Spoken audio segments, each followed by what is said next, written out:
Are you looking for an alternative to chicken eggs to alleviate allergic reactive symptoms in your gut like diarrhea? Now, I'm sure you've considered switching to duck eggs because you have heard many say that it will fix the issue. However, before you do this, just know that duck eggs are not a guaranteed solution to this problem and that there are other options to consider. So let's talk about them.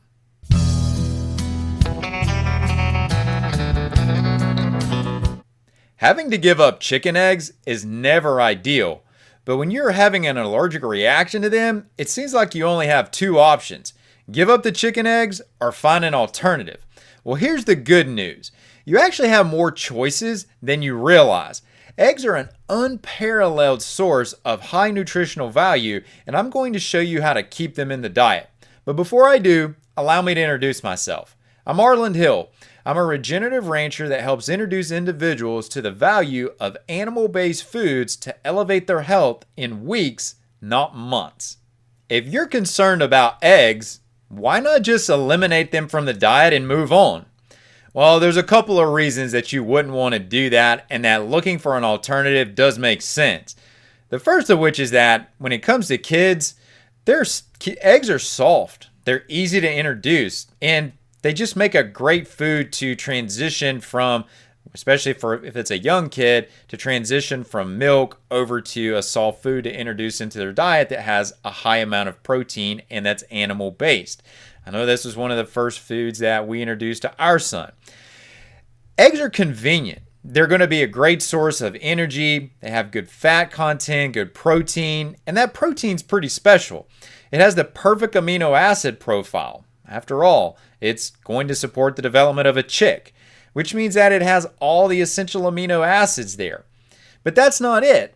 It also gives you B vitamins, vitamin D, minerals like selenium, iron, magnesium, calcium, potassium. The list goes on. And as far as helping with kids, it has choline in it, which is one of the few dietary sources that has a reasonable amount of choline that can ultimately support neurological development. And that helps us as adults as well. And did I mention the antioxidant effects from multiple nutrients? Most of these benefits are found in the yolk, but there's also just the general overall nutrition of the egg in that it gives us energy. In fact, a medium egg is going to give you about 62 to 63 calories, whereas a large egg will give you 77 calories roughly. So in general, we could probably call it the perfect food for both kids and adults. But if we're focusing on gastrointestinal exposure to chicken eggs and why and potentially you reacting to those, we've got to talk about the full picture here and even speak beyond the nutritional value, but also remember that's really why we want to keep those in the diet. So when we think about the common reactions to eggs, what are we talking about? We're talking about abdominal pain, and if these are the ones that are related to the GI that have the same general focus there, they're going to have abdominal pain. We can see diarrhea. Some are going to present with vomiting, nausea and vomiting. We can see the congestion in the throat can start to present. And this can present whether it's a true allergy or whether it's a non-allergy immune response, what we often term as a sensitivity. And when you look at what part of the egg this is actually coming from, well, is it the egg white or is it the egg yolk? Well, the answer is it could be both. And so if you look at this illustration that I've got on the screen here, what you'll see is that this is illustrating the proteins that are found in eggs. And there's 6 main proteins, 4 of which are found in the yolk and 4 of which are found in the white and 2 of which are found in the yolk.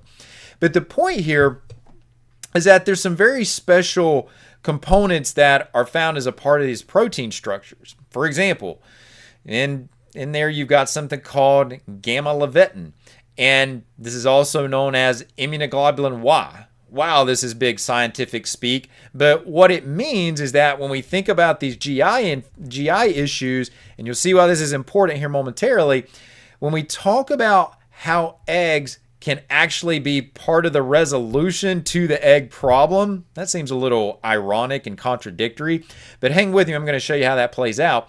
Is that this immunoglobulin Y that I'm referring to can actually help control both bacterial and viral infections in the GI tract, which may be part of the reason you're reacting to eggs in the first place.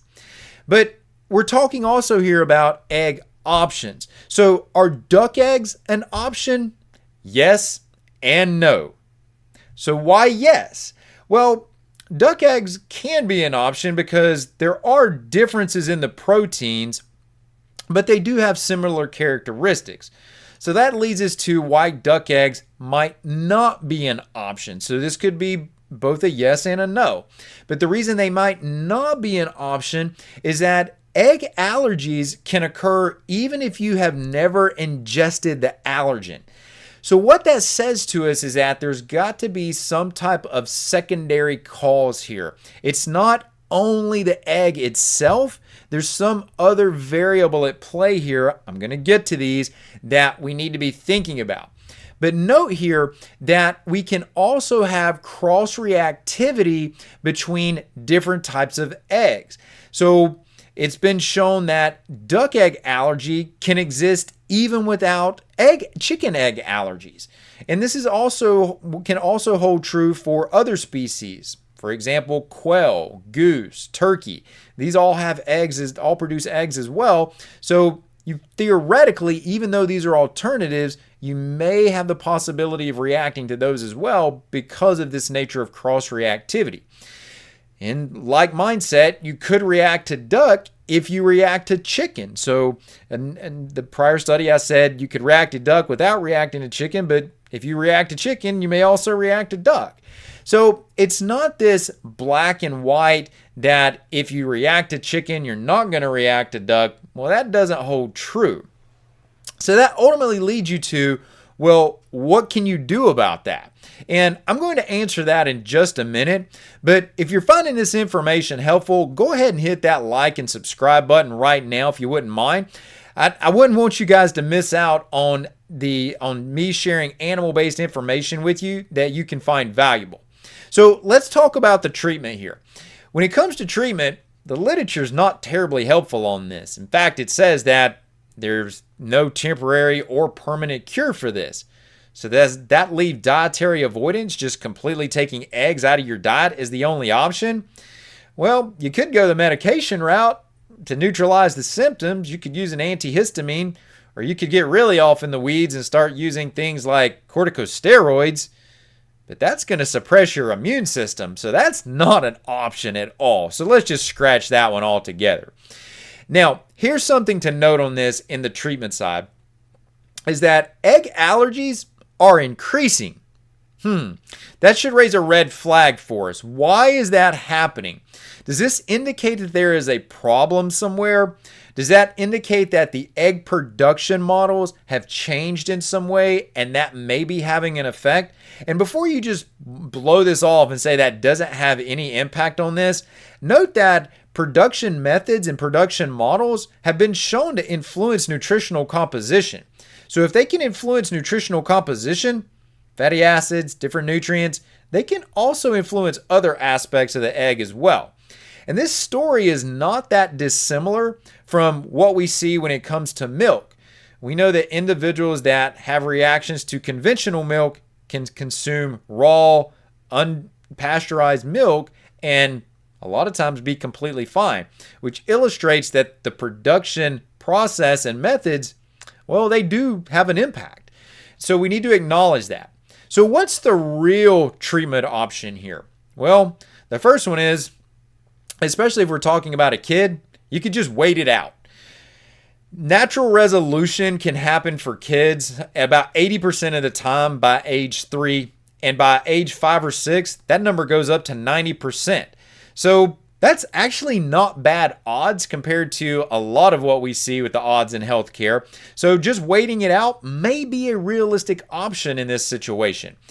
The other thing is that with a kid, you got to keep in mind that there's an immaturity of the gut, and it just takes time for the gut to mature. So that is one option. Another is with some other options here, and let's transition our thought process here now. Let's focus on the food itself. The first option is baking, actually heating the food to a higher level. This has been shown to be a way of sensitizing to the allergen. So in this case, sensitizing to the egg allergen. I will admit, this is not my preferential option for you here, but if you have no other option, you don't have alternative egg sources around you, you just don't have, you're not patient, you don't want to wait this out, this may be something worth considering. But what I prefer to have you look at and to consider are options like the sourcing. Sourcing could be part of your treatment process because you have to think about the environment that that animal is raised in, what's that animal fed, what's their exposure potentially to toxins, and that takes us into the mindset of the difference between conventional production models versus pasture-raised models. Now, keep in mind, this does not alleviate you as the consumer from asking questions to ultimately get the specifics of how even that pasture-raised producer are raising their birds and what they're feeding them. You do still have the option, if you're reactive to chicken eggs, to look at some alternative egg sources. And it is a good idea just in general not to get fixated on any one particular egg source. Don't just get locked into chicken eggs. Also consider duck eggs, like some have suggested. But consider quail eggs. Consider other options that you may be able to come across. Duck eggs are going to be by far your most available non-chicken egg source. But again, the same criteria applies here. How were they raised? You've got to answer these questions for regardless of where you're getting it from.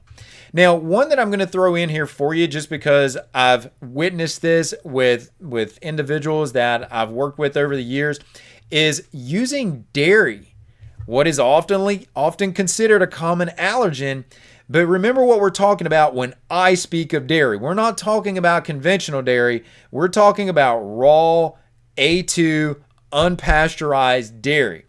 And that's going to contain a lot of active proteins in it, what are often termed bioactive peptides that help repair the gut and support the immune system. And by repairing the gut and supporting the immune system, those are probably the two systems that are going to be the biggest culprits in developing an allergy response to an egg. So if you can repair those two systems and support them, it takes down the probability of reacting to the chicken egg. Listen, I get it. No one wants to cut eggs out of their diet, and hopefully this gives you a direction to alleviate some of your reactions to eggs. But to help you make the right egg choices when shopping for them, here's another video that will tell you how all of these individuals out there that are claiming that you should be buying eggs with orange yolks are wrong. Watch it so that you don't let the food companies deceive you and you make the right choice as well.